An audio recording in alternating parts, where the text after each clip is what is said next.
बिस्मिल्लाहिर्रहमानिर्रहीम, अस्सलाम वालेकुम। अब असल खेल खुलकर सामने आया है और हकीकत टीवी ने आपको कहा था कि आप इंतजार कीजिए, इंडिया और पाकिस्तान की जंग के साथ सबसे बड़ा महाज ईरान की जंग का छिड़ना है। अब जरा ये जो शख्स आपकी स्क्रीन पर आ रहा है, ये डोनाल्ड ट्रंप के बाद सबसे ताकतवर शख्सियत है। ये डिफेंस सेक्रेटरी है अमेरिका का, मार्को रूबियो। इसने पाकिस्तान को कहा है कि सबसे पहले तो ये जो पहलगाम हमला है इसकी आप करें मुजम्मत करने के बाद आप इंडिया से करें ताउन।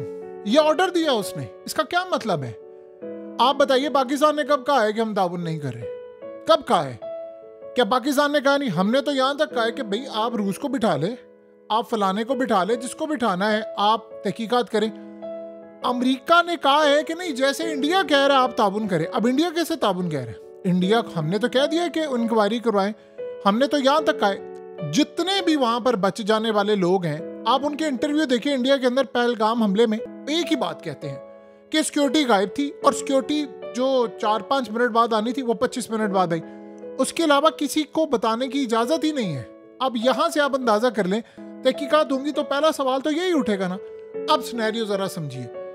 इंडिया पाकिस्तान पर लॉन्ग रेंज मिसाइल मारने जा रहा है। पाकिस्तान ने भी रिटेलिएट करना है। इन्होंने हमारे शहरों को लॉक किया है, हमने भी इनके कई शहरों को अब लॉक करना है। इसके अलावा कोई रास्ता नहीं है। लेकिन इस सारी सूरत हाल के अंदर असल जंग छिड़ने वाली है ईरान की। मार्को रूबियो ने एक तो पाकिस्तान को धमकी दी, जयशंकर से बातचीत की, और पाकिस्तान को ये नहीं कहा जिस तरह देखिए सऊदी अरब ने कहा ना कि दोनों ममालिक आपस में ताउन करे, बैलेंस करें। इन्होंने ये नहीं कहा। उसने कहा कि मुजम्मत करके ताउन करें इंडिया के साथ, जो इंडिया कह रहा है वो करें। यानी आप क्या चाह रहे हैं? ईरान के हवाले से जरा समझिए। इसने कहा है, आपको पता है कि कल जो सबसे बड़ा वाकया हुआ, यमन के हूथियों ने F-18 तैयारा मार दिया है, गिरा दिया है, तबाह कर दिया है। कैसे? ये जो एयरक्राफ्ट कैरियर था इनका, इन्होंने पहले क्या कहानी सुनाई? इन्होंने कहानी ये सुनाई है कि जो F-18 तैयारे यानी एयरक्राफ्ट कैरियर के ऊपर F-18 तैयारे थे, इतने ज्यादा यमन ने हमले किए कि वो तेजी से मुड़ते हुए तैयारा जो था पानी में चला गया। खैर ये तो एक कहानी थी जो इन्होंने सुनाई है। असल बात तो ये है कि वहां तबाही हुई है और समंदर में गिरा है, और जो भी तबाही मिसिंग हो गए हैं। ये झूठ बोलते रहे, कुछ हमला नहीं हुआ। इनसे पूछो तुम्हारी डिफेंस लेयर कहाँ थी? अब इनको पता चल गया है कि यमन ने वो मिसाइल इस्तेमाल करने शुरू कर दिए हैं जो ईरान ने उनको दिए, और आज से पहले हमारे पास रोकने की जो कैपेसिटी थी उससे ज्यादा खतरनाक है। अब उसने क्या कहा? उसने कहा ईरान को मौन करते हैं, अब हम जगह का और वक्त का तयन हम करेंगे आप पर हमले करने के लिए। और उन्होंने कहा अब इनफ इज इनफ हो गया, अब हमला करेंगे क्योंकि हमने आपको वार्न किया था, आप नहीं सुधरे, लिहाजा अब हम करेंगे। आप बताइए कि यमन के हवाले से ये जो इस दफा हमला हुआ है, 7 करोड़ US$ का एक तैयारा था जो इनका चला गया। अब पता नहीं कितने तैयारे मिसिंग है। जब यमन वाले कहते रहे कि हम हमला कर रहे हैं और इनके एयरक्राफ्ट कैरियर को मारे हैं, तो अमेरिका हर दफा एक ही बात कहता है, नहीं हमने रोक लिया मिसाइल। 6 सिक्योरिटी ले रहे हैं, $25 अरब का आपका एयरक्राफ्ट कैरियर है, और भाई अगला मिसाइल नहीं रोक पाए तो क्या है? अब सिनेरियो समझिए। ईरान और पाकिस्तान की जंग इकट्ठी शुरू होने वाली है। हो सकता है पहले इंडिया पाकिस्तान की जंग छेड़ते, फिर उसके बाद ईरान वाला मामला, और ये रीजन के अंदर है। ये पहले वाली सूरत हाल नहीं है, ये आप ज़हन में रख ले अच्छी तरह। इस दफा इजराइल ने जंग छेड़नी है। वो क्या चाहते हैं? देखिए, 2 ताकतें ऐसी हैं जिनसे खतरा है कि कोई ना कोई मामला हो सकता है, या तो ईरान है या पाकिस्तान है। अब पाकिस्तान को करना है उन्होंने इंगेज इंडिया के साथ, ताकि उसके बाद चाइना तक ये ड्रैग करके जंग लेकर जाएं, और ईरान को तो कंटेन करना ही करना है कि ताकि हम आसानी के साथ, देखिए और कोई तो नहीं ना गजा को बचाने के लिए जा रहे, किसी और मुल्क की फौज, इस्लामिक फौज तो नहीं जा रही, किसी के तैयारे तो नहीं जा रहे, किसी के मिसाइल तो नहीं जा रहे। किसने मिसाइल मारे? ईरान ने मारे हैं ना। तो ईरान तो उनको खटकता है। अब सोचे कि ईरान की डील फाइनलाइज होने जा रही थी, ईरान ने क्या कहा? ईरान ने अमेरिका को यह बात कही कि भाई हमारे आपके मामला तय हो सकते हैं, लेकिन चाइना को, रूस को उन्होंने कहा कि अमेरिका से मामला बड़े अच्छे तय हुए हैं, लेकिन हमें खतरा है कि इजराइल इस सारी डील को क्रश करने जा रहा है और ये मुज़ाकरात और ये चीजें खराब करेगा। क्या हुआ? अब एग्जैक्टली वही होने जा रहा है। नेतन्याहू आया, कौम से भी खिताब किया, ईरान से भी किया, सबसे किया, और कहा जी हम हिट करेंगे, जो मर्जी हो जाए, बातचीत अमेरिका की हो रही है ना हो, हमें कोई परवाह नहीं, हमने हिट करना है, यानी जंग करनी है। अब आज अमेरिका ने कह दिया है कि वक्त और जगह का तयन हम करेंगे ईरान पर हमले करने के लिए। इजराइल ने नहीं कहा। यह बात आप समझ लें। इसका मतलब है कि अमेरिका अब ईरान पर अटैक करने जा रहा है, वो ट्रंप जिसने वोट लिए थे करोड़ों ये कहकर के मैं जंगें बंद करवाऊंगा, इमेजिन करें वो जंगें छेड़ने के लिए जा रहा है। और रही बात इंडिया की, तो उन्होंने इंडिया को ऑलरेडी आपको कहा था हकीकत टीवी ने कि बात आप समझे, इस पॉइंट को आपने समझना है, जंग छेड़ने के लिए इंडिया की कैपेसिटी नहीं थी जब तक अमेरिका की आशीर्वाद ना होती। अब तो आपको क्लियर हो गया ना मार्को रूबियो ने क्या कहा। वो ये भी कह सकता था इंडिया को कि पाकिस्तान ताउन कर रहा है, आपको रूस पर भरोसा है, अब तो सुलह हो गई है ना इनकी, तो रूस को साथ मिला ले। पाकिस्तान ने तो कहा है अब इंडिया लॉन्ग रेंज मिसाइल मारने के लिए जा रहे हैं और अमेरिका ने उसको ग्रीन सिग्नल दिया। अब पाकिस्तान पर वो दबाव डाल रहे हैं। और देखिए दुनिया की 90% आबादी भी इंडिया के साथ खड़ी है, उनके ट्रेड की वजह से, पैसे की वजह से, तमाम चीज़ों की वजह से। इवन ये मुस्लिम कंट्रीज वो भी जाहिर सी बात है बैक करते हैं। ये जो यहाँ पर सारे का सारा मामला हुआ, इंडिया ने तैयारी कर ली। मोदी ने आज क्या कहा, ये बात समझने वाली है। आप मोदी के अल्फाज को गौर से समझेंगे तो आपको कहानी पूरी क्लियर हो जाएगी। मोदी ने कहा है यही समय है, सही समय है।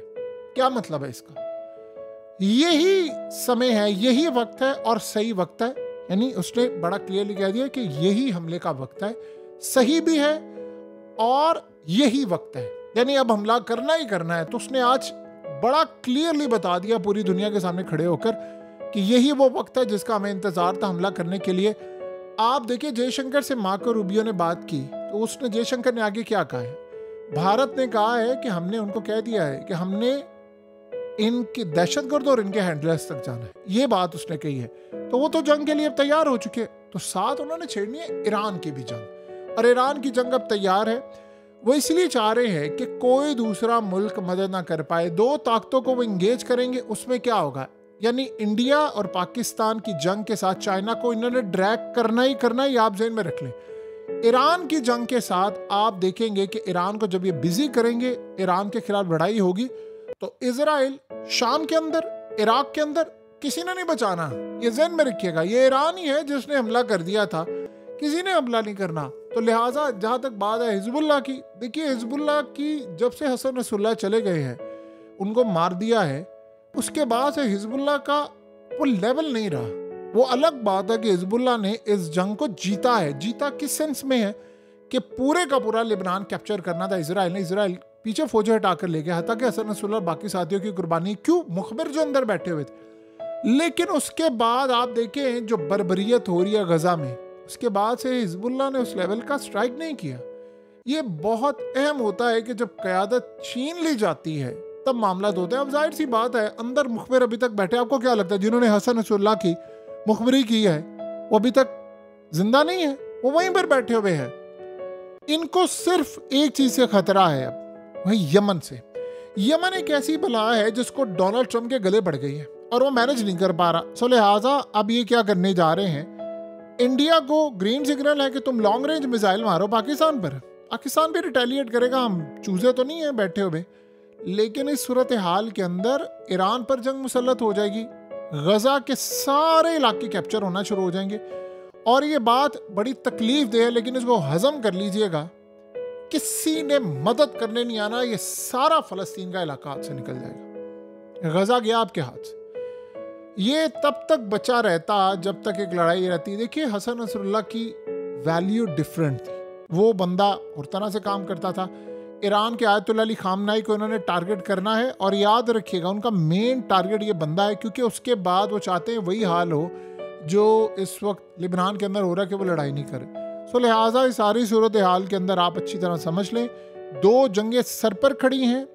ये मोदी ने जो कहा, ये बड़ा ग्रेट प्लान हुआ था और इसमें बड़ी तैयारी अब से नहीं कब से तैयारी थी कि ये काम करेंगे। और अगर कोई ये समझ रहा है कि इसमें चाइना को ये ड्रैग नहीं करेंगे, आपकी गलत फहमी है। अमरीका कभी गीली मिट्टी पर बाव नहीं रखता। उसने इंडिया को अगर ग्रीन सिग्नल ये दिया है, इंडिया ने जाहिर सी बात है क्या डिमांड रखी है कि भाई मुझे पाकिस्तान के इलाके चाहिए, डिमांड उसने ये रखी है। तो आपको क्या लगता है कि वो अगर इंडिया को लड़वाएगा पाकिस्तान से और ये ड्रैग करके जंग को चाइना तक लेकर जाएगा, तो क्या इंडिया उससे बहुत सारी चीज़ें डिमांड नहीं करेगी?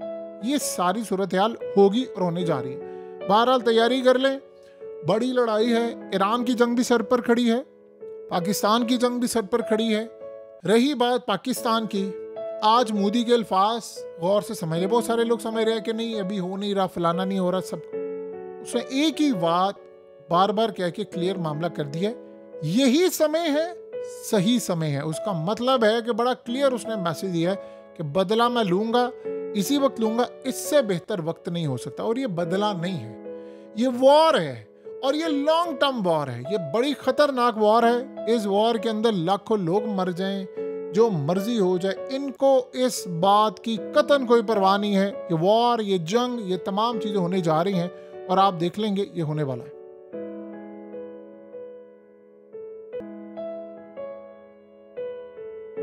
हकीकत टीवी को सब्सक्राइब करना मत भूलें, वीडियो को लाइक करें, शेयर करें और कमेंट सेक्शन में अपनी राय का इजहार जरूर करें।